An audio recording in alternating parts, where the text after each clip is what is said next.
অন্য ধর্মের প্রতি সব সময় ইসলাম সহনশীল, টলারেন্স। যদি আপনি দেখতে চান ইসলামের নবী বিশ্ব নবীর দিকে তাকান। আমরা তো সংখ্যালঘুদের রাইটস প্রোটেক্ট করার জন্য কত আইন বানাই, কত বৈঠক করি, কত সংবাদ সম্মেলন করি। বিশ্বনবী সাল্লাল্লাহু আলাইহি ওয়াসাল্লাম সংখ্যালঘুদের রাইটস এর ব্যাপারে, অধিকারের ব্যাপারে যে কথা বলেছেন, শুনলে আপনি অবাক হয়ে যাবেন।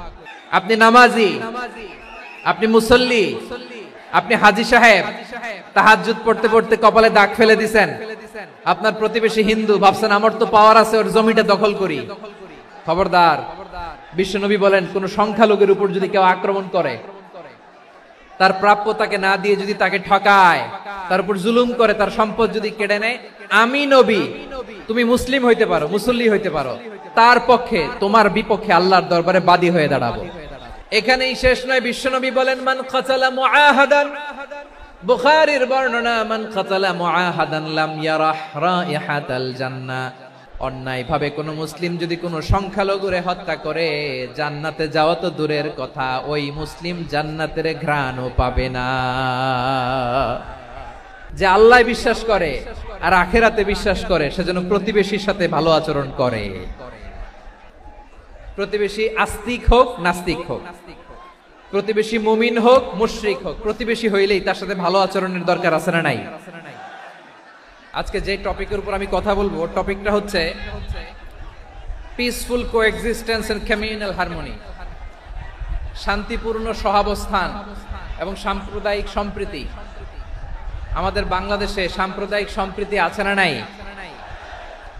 আবহমান কাল থেকে আমরা মুসলিম, হিন্দু, বৌদ্ধ, খ্রিস্টান, পাহাড়ি, নৃগোষ্ঠী মিলেমিশে একাকার, আমরা সবাই মিলে বাংলাদেশ।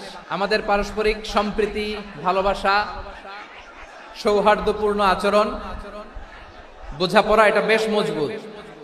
তবে মাঝে মাঝে আমাদের এই সম্প্রীতির ভেতরে অনেকে ফাটল ধরাতে চায়।